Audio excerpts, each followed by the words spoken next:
குரு கோச்சார ரீதியாக 12 ராசியில் எந்த ராசியில் இருந்தால் என்ன பலன்கள்?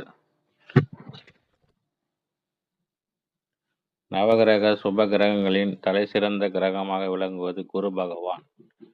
குரு தனத்திற்கு புத்திரம், பொருளாதார நிலை, வக்கீல் தொழில், கொடுக்கல் வாங்கல், பொது காரியம், தெய்வீக விஷயங்கள், பூர்வீக புண்ணியம் போன்றவைகளுக்கு காரகன் ஆவார்.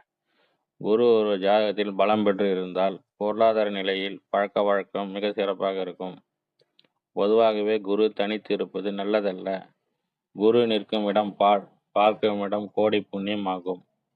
குரு தான் இருக்கும் இடத்தில் இருந்து 5, 7, 9 ஆகிய இடங்களை பார்வை செய்வார்.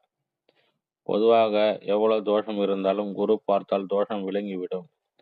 கோச்சார ரீதியாக குரு ஒரு ராசியில் ஒரு வருடம் தங்கும் குரு பகவான் ஜென்ம ராசிக்கு 2, 5, 7, 11 ஆகிய பாவங்களில் சஞ்சரிக்கும் போது நற்பலனை வழங்குவார். குரு தனுசு ராசியில் மீனத்தில் ஆட்சியும், கடகத்தில் உச்சமாகவும், மகரத்தில் நீச்சமும் பெறுவார். குருவிற்கு சூரியன், சந்திரன், செவ்வாய் நண்பர்கள், புதன், சுக்கிரன் பகைவராவார்.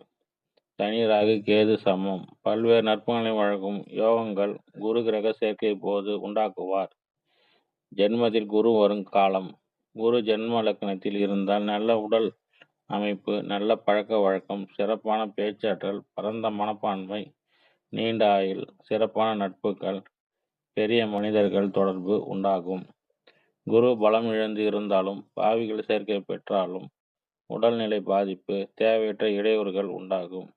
குரு 2 இருந்தால் தனஸ்தானமாக 2 குரு சுபர் சேர்க்கையும் இருந்தால் தாராள தன வரவு, நல்ல பேச்சு ஆற்றல், வசதி வாய்ப்பு, குடும்ப வாழ்வில் ஒற்றுமை, நல்ல கண் பார்வை உண்டாகும். குரு தனித்து இருந்தால் பொருளாதார ரீதியாக சில சங்கடங்கள் உண்டாகும்.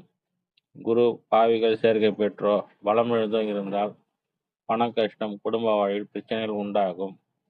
குரு பகவான் 3 இருந்தால் எடுக்கும் முயற்சி அனுகூலம், எதிலும் தனித்து செயல்படும் நிலை, ஏற்றம் உயர்வு உண்டாகும். தனித்த குரு இருந்தால் இளைய சகோதரர் தோஷம் ஆகும். ஆண் கிரகம் சேர்க்கையுடன் பிறப்பில் அனுகூலம் உண்டாகும். பாவிகள் சேர்க்கப்பட்டால் சகோதர தோஷம் ஏற்படும். குரு 4 இருந்தால் கேந்திரஸ்தானமாக குரு இருந்தால் வசதி வாய்ப்புகள், செல்வம், செல்வாக்கு, அசைய சொத்து யோகம், நல்ல பழக்க வழக்கம், நல்ல கல்வி ஆற்றல், சுக வாழ்வு உண்டாகும்.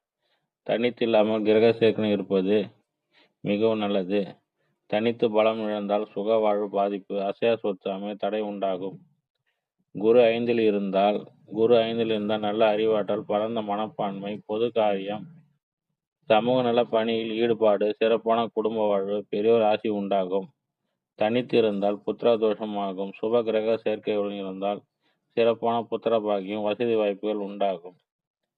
குரு 6 இருந்தால் எதிரிகள் வெல்லும் அமைப்பு, நல்ல ஆரோக்கியம், சிறந்த குடும்ப வாழ்வு, பொருளாதார ரீதியாக அனுகூலம் உண்டாகும். குரு பலம் இழந்தால் வயிறு கோளாறு, பெரியவர்கள் சாபத்தால் வாழ்வில் மனக்குறைகள் உண்டாகும்.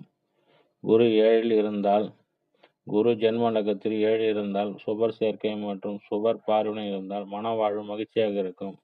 நல்ல அழகான மனைவி, சிறப்பான குடும்ப வாழ்வு, வசதியான பெண் மனைவியாக வரும் யோகம் உண்டாகும். 7 தனித்து இருந்தால் ஆட்சி உச்சம் பெற்றாலும் கேந்திராதிபதி தோஷத்தை உண்டாக்கும். பாவிகள் சேர்க்கை பெற்றால் மன வாழ்வில் பிரச்சனை உண்டாகும். 8 குரு பகவான் பலமாக இருந்தால் நீண்ட ஆயுள், நல்ல ஆரோக்கியம், திடீர் தன சேர்க்கை இருக்கும். இந்த இடத்தில் நல்ல பேர், இறுதி நாட்கள் அமைதியாக இருக்கும் நிலை உண்டாகும்.